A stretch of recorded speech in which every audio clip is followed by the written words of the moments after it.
Hello नमस्कार दोस्तों, स्वागत करते हैं आपका सिलेक्शन गुरुजी ऑनलाइन यूट्यूब चैनल पर। जैसा कि आपको पता है, हम रीजनिंग के क्वेश्चंस लेकर आते हैं जो कि हमारी आगामी यूपीपी और सीआरपीएफ ट्रेडमेंट कांस्टेबल की दृष्टि से बहुत ही इंपॉर्टेंट, बहुत ही महत्वपूर्ण है। आशा करते हैं आप लोग स्वस्थ होंगे, आपकी तैयारी बहुत बेहतरीन चल रही होगी, आप पूरे डेडिकेशन से अपनी तैयारी में लगे होंगे। आपको पता है, हम रीजनिंग के क्वेश्चंस लेकर आते हैं जो कि एग्जाम के सिलेबस के अकॉर्डिंग ही है। ये केवल आपके यूपीपी और सीआरपीएफ ट्रेडमेंट के एग्जाम के नहीं, बल्कि सारे कांस्टेबल एग्जाम की दृष्टि से इंपॉर्टेंट है। तो आई होप आप लोग किसी भी एग्जाम की अगर तैयारी करें 10+2 तक की, तो आप लोग तैयारी हमारे क्वेश्चन पे हमारे चैनल पे कर रहे होंगे। ठीक है, अगर आप चैनल पे नए हैं, चैनल को सब्सक्राइब कीजिए। बाकी अगर वीडियोस अच्छे लग रहे हो, कॉन्सेप्ट अच्छे लग रहे हो तो लाइक कीजिए, और कोई अगर समस्या, कोई भी प्रॉब्लम या फिर कुछ भी हो तो कमेंट कीजिए। ठीक, चलिए आपका ज़्यादा समय बर्बाद न करते हुए हम अपने क्वेश्चन की तरफ चलते हैं। हम उन्हीं क्वेश्चनों का चयन करते हैं जो ज़्यादा प्रॉब्लम मेकिंग होते हैं, मतलब जो ज़्यादा ट्रबल मेकिंग होते हैं, जो एग्जाम में ज़्यादा आपके लिए समस्या करते हैं। चलिए आज का हम अपना पहला क्वेश्चन देखते हैं। आज का देखिए पहला क्वेश्चन क्या है, श्रृंखला में अगले दो अक्षरों का चयन कीजिए। श्रृंखला देखिए क्या है, ZAXDVZ TJRMP। एक श्रृंखला दी हुई है, इसमें आगे दो वर्ड क्या आएंगे यही हमको बताना है। तो जब ऐसे वर्ड ऐसे आए ना, ऐसे भी आए तो उनमें देख लीजिए चल क्या रहा है। ZAXDVZ TJ, समझ रहे हैं? एक छोड़ के देखिए, क्योंकि ZA अपोजिट है लेकिन XD अपोजिट नहीं है। तो यहाँ से देखिए Z के बाद X के बाद यहाँ एक छोड़ के V के बाद एक छोड़ के देखिए यहाँ T से फिर R से फिर P। समझिए, कोडिंग इनका सबका लिख लीजिए सीधा। P का देखिए पीछे से, Z का यहाँ से लिखिए, Z का 26, X का 24, और क्या उसका V का 22, V के बाद T है, T का 20, और R का 18, फिर P का दिया है, P का होता कितना 16। और इसमें देखिए क्या हो रहा है, घटता हुआ जा रहा है। कितना घट रहा है? सब में दो घट रहा है। देखिए यहाँ से 2 घट गया, 24 हो गया, 24 से 2 घट गया 22, 22 से 2 घट गया 20, अब 20 से 2 घट गया 18, 18 से फिर 2 घट गया 16। अगर 16 के बाद हम 2 घटाएंगे तो क्या आ जाएगा, यानी यहाँ के बाद का अगला, यानी इसको छोड़ने के बाद इस वाले एक्स का बाद, ठीक है, नहीं लास्ट वाला, उस 2 वर्ड में दूसरा वर्ड का क्या आएगा। 16 में से 2 घटा देंगे, कितना आ जाएगा, यहाँ देखिए 16 - 2 कर दीजिए, कितना आ गया 14। ठीक है, 14 किसका कोड होता है? 13 होता है यम का, 14 होता है यन का। तो अगर आप ऑप्शन से करना चाहेंगे तो सबसे बढ़िया ऑप्शन सी है, उसमें दूसरा वर्ड क्या एन दिया हुआ है, तो यहाँ तो सीधे हो गया। लेकिन हम यहाँ आपको एग्जाम में कराने नहीं, आपको प्रैक्टिस करवाने आए हैं, आपका कॉन्सेप्ट क्लियर करने आए हैं। ठीक है, तो हम पूरा करके यहाँ देखते हैं तो क्या होगा। दूसरा वर्ड हमारा मिल गया, क्या है दूसरा वर्ड? 14 यानी यन। ठीक, ये दूसरा वर्ड। अब ये पहला वर्ड क्या आएगा? पहला वर्ड के लिए देखिए ए को छोड़िए, ए से डी, डी से जी, जी से जे, जे से यम, यम से फिर जो भी है अगला वर्ड। कोडिंग लिख लीजिए, एक ए का 1 होता है, उसके बाद देखिए डी का 4, उसके बाद डी के बाद फिर क्या जी, जी का 7, उसका जे का 10, फिर क्या है यम का 13, उसके आगे निकालना है। ठीक है, अंतर देखिए क्या हो रहा है। अब यहाँ 1 से 4 गया, मतलब कितना बढ़ रहा है, चेंज कर लेते हैं। 1 से 4 गया, कितना बढ़ रहा है? 3 बढ़ रहा है। पिछली बार घट रहा था 2, तो इस बार बढ़ रहा है। 4 से 7 गया, यहाँ अंतर कितने का? 3 का, 3 बढ़ गया। 7 से 10, 7 3 10, 3 बढ़ा। 10 से 13, 3 बढ़ा। 13 से 3 बढ़ा देंगे, कितना हो जाएगा? 13 3 16। ठीक है, तो 16 किसका कोड होता है? पी का होता है।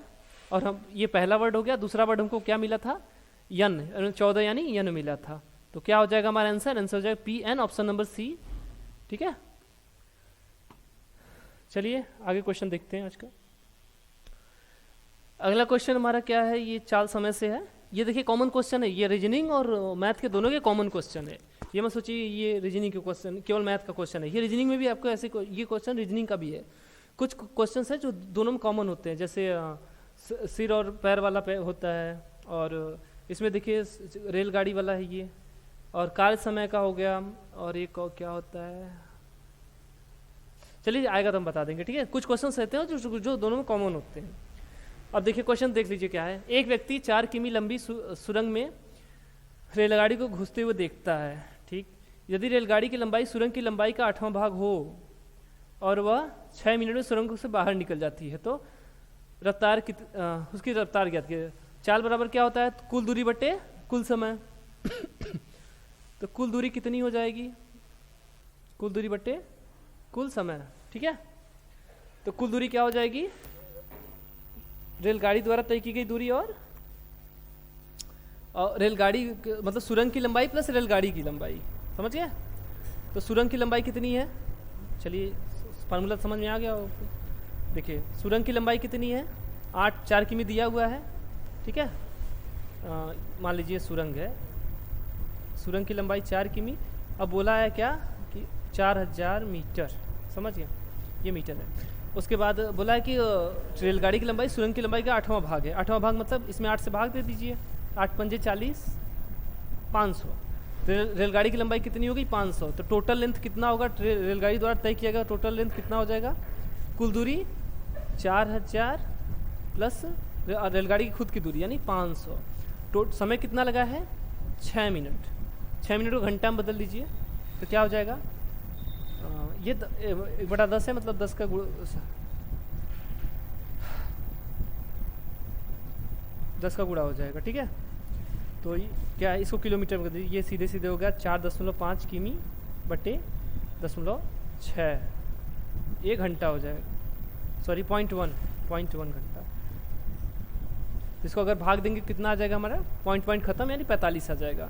तो उसकी चाल कितनी हो जाएगी, हमारी ट्रेन की चाल कितनी हो जाएगी, 45 किमी प्रति घंटा। फिर से समझ लीजिए, 4 किमी सुरंग की लंबाई थी। अब बोला क्वेश्चन में क्या था, उसका 8वां भाग ट्रेन की लंबाई है। तो 4 किमी का 8वां भाग कितना होता है, 500 मीटर हो जाएगा। टोटल लेंथ क्या हो जाएगा, ट्रेन द्वारा चला गया तो सुरंग की लंबाई प्लस ट्रेन की खुद की लंबाई। सुरंग की लंबाई 4 किमी, 500 मीटर अभी हम निकाले थे किसका, ट्रेन का। तो टोटल लेंथ कितना हो जाएगा, 4.5 किलोमीटर। 4.5 किलोमीटर चलने में वो 6 मिनट का समय लगती है। और 6 मिनट है क्या, 1 घंटे का 10वां भाग है, समझिए। 5.5 किलोमीटर 4.5 किलोमीटर चलने में 6 मिनट का समय लेती है। तो 60 मिनट में कितना समय चलेगी, 10 से गुणा कर लीजिए, तो मतलब 45 किमी प्रति घंटा उसका चाल हो गया, ठीक है। चलिए आज का अगला क्वेश्चन हम देखते हैं। अगला क्वेश्चन हमारा डिक्शनरी से है, अरेंजमेंट से नहीं है, इसमें चेकिंग से है। दिए गए शब्द के अक्षरों का उपयोग करके गठन नहीं किया जा सकता, कौन सा इसमें से नहीं बनाया जा सकता। देखिए स्पेलिंग क्या दिया हुआ, इंटरटेनिंग, एक स्पेलिंग दिया हुआ है इंटरटेनिंग, ठीक है। एक शब्द दिया हुआ है अंग्रेजी का इंटरटेनिंग। अब बोला है कि कौन सा इसमें से ऑप्शन में से कौन सा इससे मिलकर नहीं बनाया जा सकता। ऐसे में आप क्या कीजिए, या तो उच्चारण, इसका प्रोनाउंसिएशन आपका अच्छा हो तो उच्चारण से आप पकड़ सकते हैं। बाकी उसके लिए आप क्या कीजिए, पहले स्वर इसका कॉमन देख लीजिए। ए है आई ओ यू, ए सॉरी ई छूट गया, ए ई आई ओ यू। ए है इसमें, हाँ है, कितना है, 1 है। आई 1 2, आई कितने हैं, 2 है। ओ देखिए नहीं है। यू भी नहीं है। ई 1 2 ठो ई है, ठीक है। तो स्वर से एक बार चेक कर लीजिए, देखिए ई है, आई है, ए है, ई है, आई है, ए है, हो जाएगा ये। इसमें देखिए ई है, डबल आई है और ए है 1 ठो, ठीक है, हो जाएगा ये भी। इसमें देखिए ई ए आई है, ई ए आई ये भी हो जाएगा, ए आई है ये हो जाएगा। मतलब स्वर से इसमें तो नहीं हो रहा है, ठीक है, स्वर से नहीं हो पा रहा है। व्यंजन से देख लीजिए, देखिए क्या है, इंटरटेनिंग। और अगला क्या है, टेरिटरी, इंटरटेनिंग। देखिए एक आर है, इंटरटेनिंग एक आर है इसमें, देखिए सीधे सीधे दिख रहा है, यहाँ एक आर यहाँ दो आर है। तो मतलब हमारा ये ऑप्शन नहीं बनाया जा सकता, ठीक है, क्योंकि आर इसमें बस 1 ठो दिया है। इसमें इस वाले टेरिटरी में कितना है, आर 2 ठो है, ठीक है। तो हमारा टेरिटरी नहीं बनाया जा सकता, बाकी तीनों वर्ड बनाए जा सकते हैं, ठीक। एग्जाम टाइम में आपको ये क्रॉस चेक करने की जरूरत नहीं है कि बनाया जा सकता है कि नहीं, बस नहीं बनाया जा सकता उसको निकालिए, बढ़ जाइए। लेकिन इस बात को हमेशा याद रखिए, इस नहीं को हमेशा याद रखिए, ठीक है, इसको हमेशा याद रखिए। ऐसे इससे ज़्यादा क्वेश्चन करती होती हैं। कभी कभी हम पूछा रहेगा, आप नहीं में देख लेंगे, सेम वही क्वेश्चन है, ठीक है। आई होप आपको इस पर हम ज़्यादा क्वेश्चन करवा दिए हैं। चलिए अच्छा, आपको जो भी कुछ किया आपको करते ही नहीं। चलिए देखते हैं क्या है। दिए गए शब्द के अक्षरों का प्रयोग करके गठन नहीं किया जा सकता, ठीक है। प्रिजर्वेशन है, इससे कौन सा नहीं बनाया जा सकता। चलिए 4 देखिए, इसमें देख लीजिए, ए EIOU। ए कितना है? ए नहीं है, ठीक है। फिर से एक बार चेक कर लीजिए, ए है तो एक ए है, इसको छोड़िए, एक तो ए है। ई 1 2 3 4, कितने हैं? 4 है। आई देखिए आई नहीं है इसमें, ठीक है, आई नहीं है। ओ भी नहीं है। यू भी नहीं है, ठीक है। क्या है इसमें? ए और ई है। चलिए एक बार सोर्स से चेक कर लीजिए, तो देखिए इसमें क्या है, इसमें ई है और ए है। हाँ इसमें ट्रिपल ई है, यहाँ भी ट्रिपल ई है, और यहाँ भी ट्रिपल ई है। तो ये सब सोर्स से तो बनाए जा सकते हैं, ठीक। बाकी उसके बाद देख लीजिए क्या है इसमें, रिजर्व, हाँ एक यन है, हो जाएगा। भी है, हो जाएगा। और 7 SCVR ये भी हो जाएगा। PRE अच्छा डबल आर है, ये भी हो जाएगा। PRESE ये भी हो जाएगा। ये पहला को देख लीजिए, अच्छा इसको देखते हैं। टी है? टी नहीं है, पहले देखिए टी नहीं है इसमें, ठीक है। टी नहीं है, ऑप्शन नंबर ए हमारा नहीं बनाया जा सकता, ठीक है। इसमें टी दिया हुआ है, इनरवेट दिया हुआ है, इसमें टी नहीं है, ठीक। प्रोनाउंसिएट करेंगे तो आपको पता चल जाएगा। इसमें टी आ रहा है, इसमें टी नहीं है, तो हमारा ऑप्शन नंबर ए नहीं बनाया जा सकता। आगे देखिए हमारा अगला क्वेश्चन क्या है, कथन और निष्कर्ष से है। चलिए वक्तव्य से है। अहिंसा मानव जीवन का मूल सिद्धांत होना चाहिए, ये वक्तव्य है। 2 वक्तव्य दिए हुए हैं, उसके हिसाब से निष्कर्ष। अहिंसा मानव जीवन का मूल सिद्धांत होना चाहिए, हम सभी को अहिंसा माननी चाहिए। उसके बाद देखिए क्या दिया है, क्वेश्चन निष्कर्ष दिया है, हम सभी अहिंसा का वास्तविक अर्थ जानते हैं। अर्थ के बारे में तो इसमें कुछ बोला ही नहीं है, ये तो नहीं हो सकता। उसका देखिए अहिंसा वैश्विक सौहार्द को बढ़ावा देता है। विश्व के बारे में भी अहिंसा का वो कुछ नहीं दिया है, सौहार्द विश्व के बारे में तो कुछ नहीं बोला है, तो हम क्या बोलेंगे, न तो निष्कर्ष एक सही है और ना ही दो, ठीक। ऐसे में कुछ जब न दिया है तो अपनी तरफ से क्या करना है, कुछ भी नहीं करना है। चलिए अगला क्वेश्चन देखते हैं। अगला क्वेश्चन हमारा डिक्शनरी से उसमें अरेंज करना है। देखिए क्या है, निम्नलिखित शब्दों को शब्दकोश के क्रम में आने वाले क्रम के अनुसार व्यवस्थित कीजिए। आपको इस पर पहले भी क्वेश्चन करवा चुके हैं। ये क्वेश्चन होते कैसे हैं, बात को समझिए। ये क्वेश्चन जैसे आप डिक्शनरी में जो वर्ड पहले आएगा उसको पहले, उसके बाद जो आएगा उसके बाद के हिसाब से रखना है, ठीक है। तो इसके लिए हम आपको कैसे करवाते हैं एक साड़ी बना लीजिए। अच्छा एक सेकेंड रुकिए, पैड हमारा उल्टा। एक साड़ी बनाए, कहाँ है, कहाँ बना रहे हैं, एक साड़ी बनाइए यहाँ पर।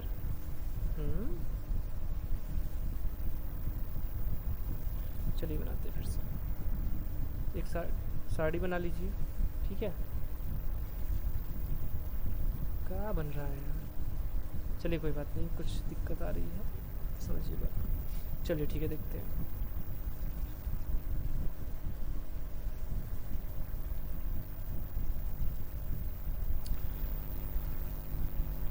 चलिए हम ना यहाँ बनाते हैं, ठीक है। एक साड़ी हो गया, ऐसे रहेगा, ठीक है। तो कितने 5 हैं, 4 ले दे के हो जाएगा 5। यहाँ भी बना लीजिए, इतने में आ जाना चाहिए मुझे लगता है। देखिए सब में क्या कॉमन है, एक्सियन, सब में एक्स कॉमन है, तो एक्स को छोड़ देते हैं। यहाँ पहला, यहाँ दूसरा, यहाँ तीसरा, यहाँ चौथा और यहाँ 5वां लिख लेते हैं। ध्यान दीजिए पहला दूसरा तीसरा यहाँ है, चौथा 5वां यहाँ है, ठीक है। पहले में देखिए एक्स है, सब में एक्स कॉमन, एक्स को छोड़ दीजिए। पहले में क्या ई है, ई का क्या होता है 5। एक सेकेंड रुकिए, चेंज कर। ई का क्या होता है 5 होता है, उसके यन का 14, फिर ओ का 15, फिर यन का 14। इतने तक में हो जाना चाहिए। फिर यहाँ देखिए दूसरे का देखिए वाई एल, वाई यानी वाई का क्या होता है 25 होता है, यल का 12, फिर वाई का 25, फिर उसके बाद क्या दिया, फिर यल दिया है मतलब 12। यहाँ तीसरा देखिए ए एन टी मतलब ए का 1, यन का 14 और क्या है टी का 20 और यच का 8। चौथे में देखिए क्या है, यक्स कॉमन है, यक्स को छोड़ दीजिए, ई का 5, यन का 14, फिर आई का 9 और उसके बाद क्या है ए का 1। पाँचवें में देखिए वाई का 25, यस का 19 और फिर यस टी का। देख लीजिए इनमें सबसे छोटा कौन है, पहले लाइन का देखिए सबसे छोटा कौन है, तीसरा है, इसको काट दीजिए, 3 हमारा सबसे पहला हो जाएगा। इसके बाद देखिए बाकी 4 में देखिए उसके बाद छोटा कौन है, 5 वाला छोटा है, यानी पहला और चौथा में देखिए 5 कॉमन है। तो इसके आगे वाला वर्ड देखेंगे, इसमें 14, इसमें 14 भी कॉमन है। उसके आगे वाला देखेंगे 15 और 9, 15 और 9 में छोटा कौन है, 9 किसका है, 4 का, यानी यहाँ 4 आ जाएगा। इसके बाद जस्ट वो था तो यानी 1 आ जाएगा, यानी ये भी हो गया और ये भी हो गया। बच्चा कौन, 2 और 5, 2 5 में देखिए 25 कॉमन है, इसको छोड़ दीजिए। इसके बाद का देखिए 12 और 19, 12 और 19 में छोटा कौन है, 12, यानी इसके बाद क्या आ जाएगा हमारा, 2 आ जाएगा। उसके बाद फिर जो बचा 5, कितना आ गया, 34,125। ऑप्शन नंबर देखिए क्या है, ऑप्शन नंबर ए, 34,125 हमारा ये ऑप्शन नंबर ए सही आंसर हो जाएगा। ठीक है, चलिए अगला क्वेश्चन देखते हैं। अगला शब्द श्रृंखला से हमारा, दिए गए विकल्पों में से वह सही विकल्प चुनिए जो अनुक्रम को पूरा करे। LOQ दिया हुआ है, उसका SVX दिया हुआ है और उसका ZCE दिया हुआ है। उसके आगे का पूछा है 3 शब्द।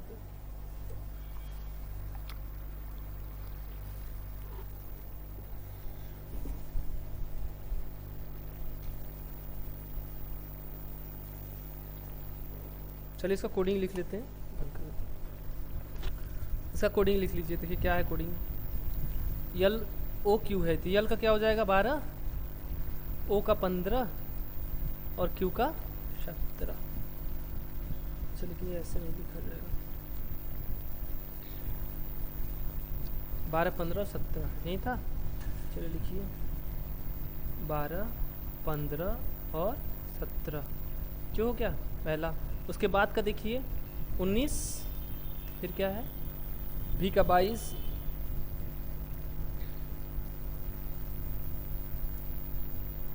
हो गया, X का 24। उसके बाद का देखिए क्या है ZCE दिया है, Z का 26 होता है, C का 3 और E का 5। इसके बाद का पूछा, यहाँ देखिए कर क्या रहा है, देखिए 12 3 15, यहाँ से देखिए 2 17, पहले में 2 जोड़ रहा है, तो पहले में 3 जोड़ रहा है, दूसरे में 2 जोड़ रहा है। अब यहाँ से 19 कैसे आया, यहाँ से देख लीजिए 17 2 19, फिर यहाँ क्या करेगा 3 जोड़ेगा, 19 3 22, 22 2 24, फिर लास्ट वाले में फिर कितना जोड़ेंगे, 2 जोड़ेंगे 26 यानी 26 को लास्ट वर्ड भी माना जाता है। उसके बाद फिर देखिए इसमें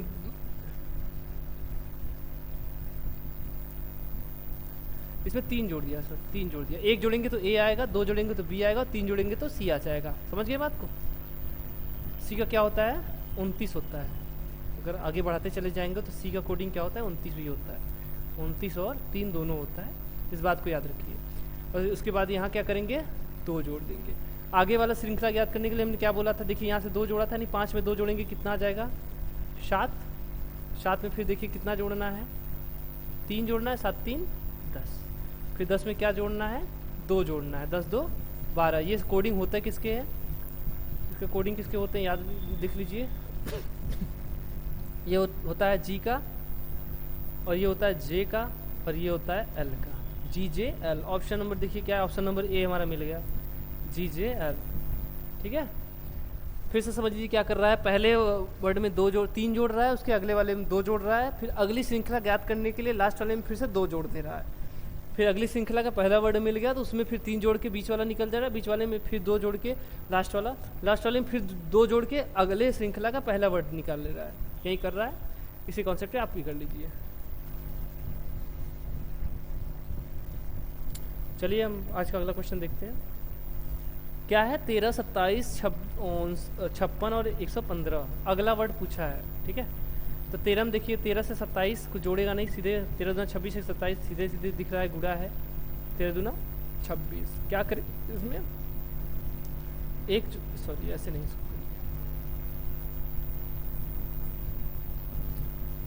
13 दूना 26, अभी कितना लाना है 27 लाना है, यानी कितना जोड़ दें 1 जोड़ दें, कितना आ गया 27 आ गया। अब यहाँ देखिए 27 यहाँ 27 है, 27 गुणित 2, 27 दूना 54, लाना किसका 56 लाना है, तो कितना जोड़ दें इसमें 2 जोड़ दें, कितना आ जाएगा हमारा 56 आ जाएगा। चलिए अगला देखिए क्या है, 56 है गुणित 2, 56 दूना 112, किया कितना है 15, यानी जोड़ा कितना है 3 जोड़ा है, कितना आ गया 115। अब देखिए क्या है 115 है, 115 का फिर में 2 का गुणा कीजिए, गुणित 2, तो 100 का 200 हो जाएगा, 15 का 30 यानी 230। 230 इस पहले में 1 जोड़ा है, दूसरे में 2, तीसरे में 3, चौथे में कितना जोड़ना है 4 जोड़िए, ठीक है। तो 130 और 4 जोड़ कितना हो जाएगा, सॉरी 230 में 4 जोड़ेंगे कितना हो जाएगा 234 हो जाएगा, 2 3 4 हमारा आंसर हो जाएगा। ऑप्शन नंबर डी में देखिए क्या दिया है 234 दिया हुआ है। फिर से समझ लीजिए क्या कर रहा है, दुगना करके पहले में 1 जोड़ रहा है, उसके बाद फिर जितना आया उसमें दुगना करके 2 जोड़ रहा है, फिर दुगना करके 3 जोड़ रहा है, उसके आगे हमको दुगना करके 4 जोड़ लीजिए, हमारा आंसर आ जाएगा। चलिए अगला कैलेंडर से है। सुमित्रा को याद है उसकी माता का जन्म 13 फरवरी के बाद और 16 फरवरी से पहले हुआ है। मतलब देखिए न तो 13 को हुआ है ना तो 16 को हुआ है, या तो 14 को, या तो 14 को हुआ है, सॉरी या तो 14 को हुआ है या तो 15 को हुआ है, ठीक। लेकिन उसके भाई को याद है, सॉरी क्या लिख रहा है,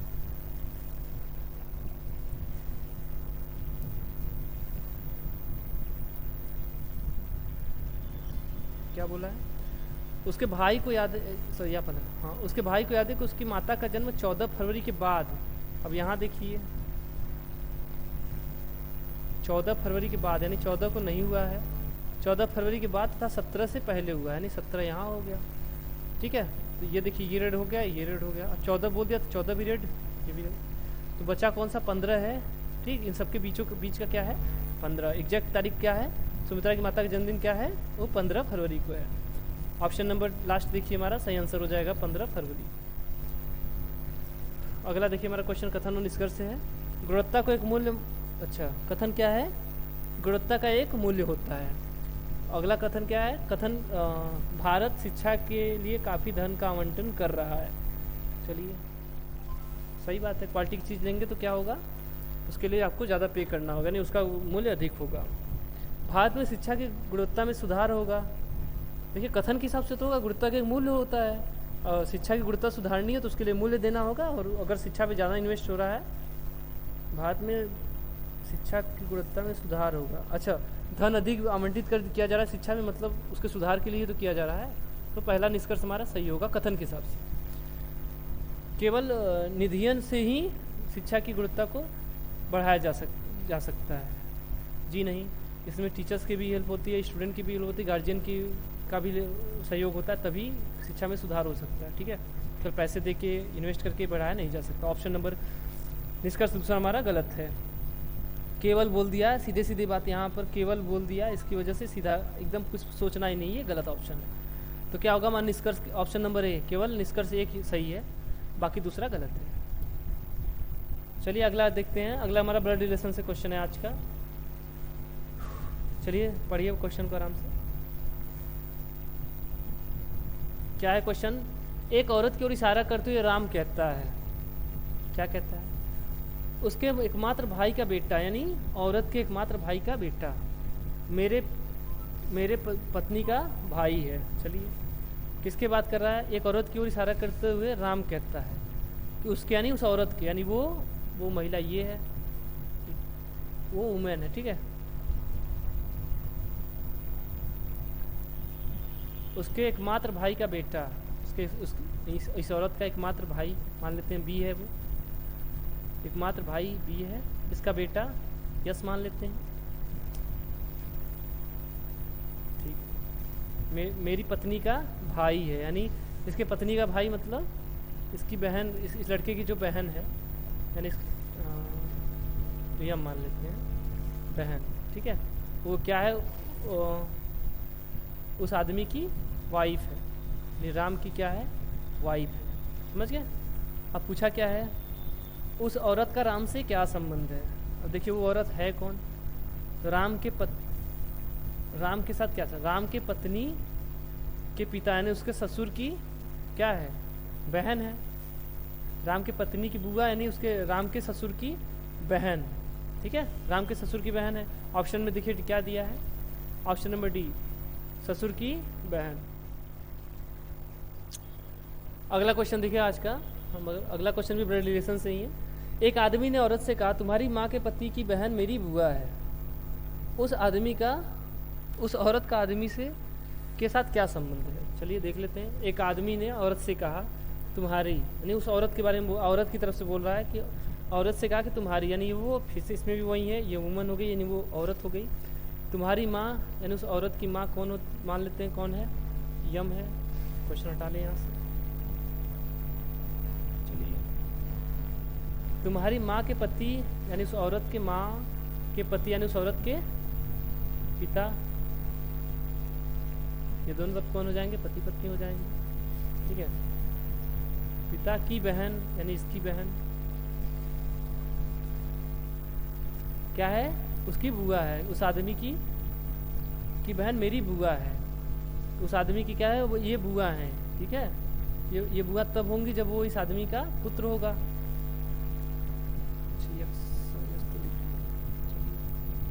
तो आदमी कौन है मान लेते हो? आदमी यक्ष है। ठीक है, अब देखिए इसके ये उसके पिता है, उसके पिता की ये बहन है, और ये औरत क्या है? उसके तब ये औरत इस आदमी से क्या संबंधित है? इसकी बहन ही हो जाएगी। ठीक है, क्योंकि ये इसकी पुत्री है, तो ये भी इसका पिता हुआ और इसका भी पिता हुआ, और ये क्या है? दोनों की बुआ हो गई। ठीक, कथन के हिसाब से फिर से एक बार देख लीजिए क्या बोल रहा है। एक आदमी एक औरत से बोल रहा है, वो औरत मान लेते डब्लू है, कि तुम्हारी माँ यानी इसकी माँ ये हो गई के पति, इसके माँ के पति इसके क्या हो गए? पिता हो गए, की बहन इसके पिता की बहन इसकी बुआ हो गई। तो बोल रहा है वो आदमी बोल रहा है कि मेरी भी बुआ है, मतलब ये उसका भाई ही है। ठीक, तो क्या संबंधित है? उस औरत का उस आदमी से क्या संबंध है? तो उसकी बहन है। समझ गए? चलिए आज का अगला क्वेश्चन हम देखते हैं। आज का हमारा अगला क्वेश्चन क्या है? 5 लड़के राजू, राम, रमेश, मोहन, सोनू एक पंक्ति में है। ठीक है, राजू राम की दाईं ओर है, मोहन राम की बाईं ओर है, लेकिन रमेश की दाईं ओर, अच्छा लेकिन रमेश के दाईं ओर। यह बताइए कि बाईं ओर से दूसरा लड़का कौन है? ठीक है, चलिए क्वेश्चन आपके लिए, इसका आंसर आप दीजिएगा, कमेंट में कीजिएगा। ठीक, चलिए आज का हम अपना क्वेश्चन लास्ट क्वेश्चन देखते हैं। हमारा आज का अगला क्वेश्चन देखिए क्या है। 5 पुस्तकें एक मेज पर रखी हुई हैं, इनमें E के ऊपर है। चलिए E के ऊपर है, E मान लेते E कहाँ है? A के ऊपर है। ठीक, उसके बाद देखिए क्या बोला है। E के बारे में कहीं और कुछ दिया हुआ है? हाँ, A और B के बारे में दिया है। A B के ऊपर है। चलिए A B के ऊपर है, B के संबंध में कहीं और, B और C के देखिए क्या है, और C B के नीचे है। देखिए यहाँ पर C हो गया, और C और D के बारे में देखिए क्या है, यहाँ पर A B के ऊपर है और D C के नीचे है। एकदम क्रम से तो दिया था, इसमें कुछ करना ही नहीं था। सबसे नीचे कौन सी पुस्तक है? सबसे नीचे D है। सबसे ऊपर कौन सी है? सबसे ऊपर E है। ठीक है, बीच में B है। समझ गया? 3 क्वेश्चन इससे बन गए। तो हमसे पूछा क्या है? सबसे नीचे कौन सी पुस्तक है? सबसे नीचे कौन सी पुस्तक? ऑप्शन नंबर हमारे डी वाली पुस्तक सबसे नीचे है। ऑप्शन नंबर 3 देख लीजिए। चलिए आज के लिए इतना ही। आई होप क्वेश्चन आप लोग सेशन को बहुत बेहतरीन तरीके से एंजॉय किए होंगे। चलिए आगे क्वेश्चन अगले सेशन में फिर मिलेंगे, तब तक के लिए नमस्कार, जय हिंद, जय भारत।